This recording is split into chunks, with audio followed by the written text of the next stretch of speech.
என்னையா? ஏய், எங்க மாமா போயிட்டு இருக்காரு. வா, கிளம்பி போலாம். ஊழலே இல்லாத இந்தியா உருவாக்க முடியாது சார். ஏயா தேவையில்லாத கேள்வியெல்லாம் கேட்டு டென்ஷன் பண்ணிருக்க? என்ன சார், எது சார் தேவையில்லாத கேள்வி? நாடே ஊழலில் மூழ்கி கிடக்குது. பாராளுமன்றம் 8 நாளாக முடங்கி கிடக்குது. பார்லிமெண்ட்ல டெய்லி ஊழலுக்காக சண்டை போட்டு இருக்கும்போது நம்ம எங்கேயா தனியாக ஊழலை ஒழிக்கிறது? என்ன சார் இப்படி சொல்லிட்டீங்க? ஊழலை ஒழிக்கிறது ஒவ்வொரு குடிமகனோட கடமை சார் அது.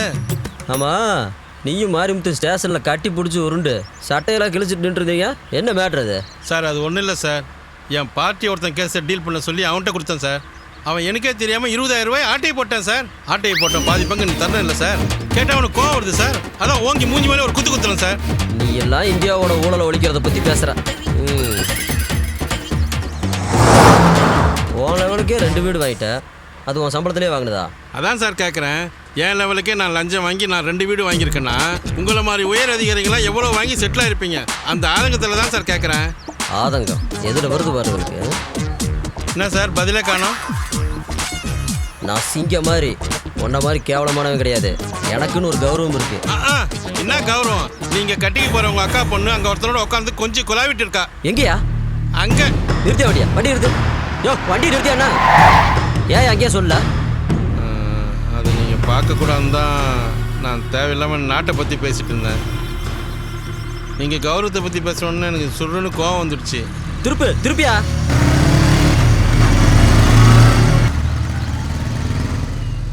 சார் வேணாம் சார். பப்ளிக் பிளேஸில் பிரச்சனை பண்ணால் கோவம் வராது பொண்ணு கூட கோவம் வரும். இப்போ எனக்கு மட்டுமே தெரிஞ்ச விஷயம் நாளைக்கு ஊர் ஃபுல்லாக தெரிஞ்சிடும் சார். யோ போயா பேசாம. ஓட்டியா வண்டியா?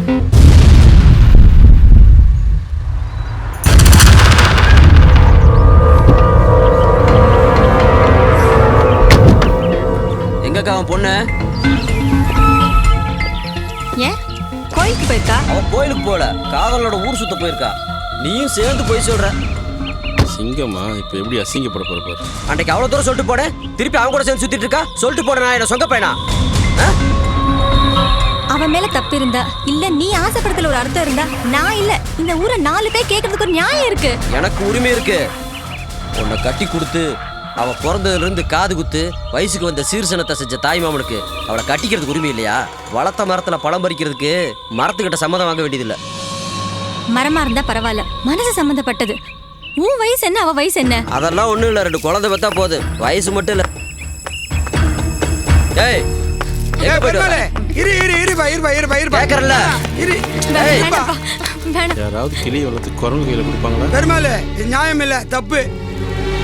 உனக்கும் ஊரறிய ஒரு கல்யாணம் பண்ணி வச்சோம். வாழ வந்த பொண்ணை சித்திரவதை பண்ணி தாலியை வாங்கி விட்டுட்ட. அதால 2 ஊருக்கும் பகை வந்து இன்னைய வரைக்கும் பேச்சுவார்த்தையே இல்லாத இருக்கான். தெரியுமா உனக்கு? ஊர்லயே ஒழுக்கமான நல்ல பொண்ணு பாது, அது வாழ்க்கையை கெடுத்துடாத. உன் கூட தான் வாழறதுக்கு அவளுக்கு பிடிக்கலையே, என்ன செய்ய?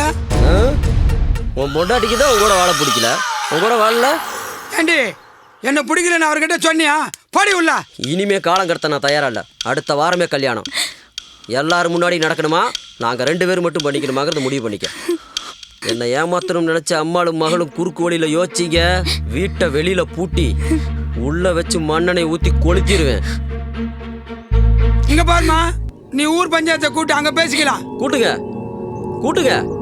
ஊரை விட்டு ஓடி போன காதல் ஜோடிகளை தேடி கண்டுபிடிச்சு பஞ்சாயத்துல வச்சு கௌரவ கொலை பண்ணிட்டு மரத்துல தொங்க விட்டீங்களே, ஊரே தற்கொலைன்னு சொன்னீங்களே, அந்த கேஸை நான் தான் டீல் பண்றேன். ஊரவே ஓடிட்டு போய் உள்ள வச்சிருவேன். என் விஷயத்துல தலையிட்டீங்க,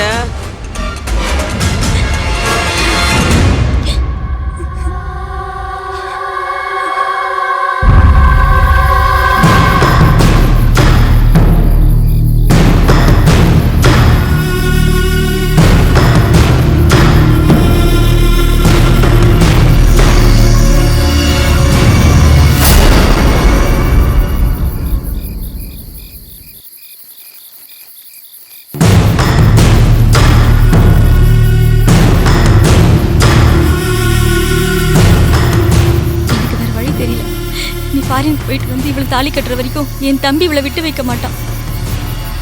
ரிஜிஸ்டர் ஆஃபீஸுக்கு போய் ஒரு தாலி கட்டிட்டு கூட்டிட்டு வந்து விட்டுட்டு போ.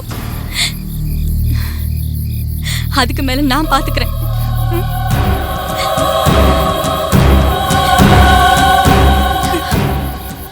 சில விஷயத்த நாம முடிவெடுக்க முடியாது, சூழ்நிலை தான் முடிவெடுக்கும். தம்பி சொல்றது சரிதான். ஆனா இப்படி ஒரு சூழ்நிலை வரும் நான் கொஞ்சம் கூட எதிர்பார்க்கவே இல்லை. யாராச்சும் பார்த்துட்டு போறாங்க, புறப்படுங்க. வா, போலாம். போமா. நீயும் ஆமா. திருட்டுத்தனமா தான் பொண்ணு கூட்டி விட்டோம். நானா தான் இருப்பேன். இதுல கூடவே வந்தா ஊர் என்ன பேசும்? வேண்டாமா, சீக்கிரமா கிளம்புங்க. தம்பி, உங்களை நம்பிதான் என் பொண்ணு அனுப்பி வைக்கிறேன். அவளை பத்திரமா பார்த்துக்கோங்க. அம்மா, என் மேல இது கோவம் இல்லையே. இல்லம்மா, நான் சந்தோஷமா தான் அனுப்பி வைக்கிறேன். ஆனா சந்தோஷமா உனக்கு ஒரு கல்யாணம் பண்ணி பார்க்க முடியாது பாவியே.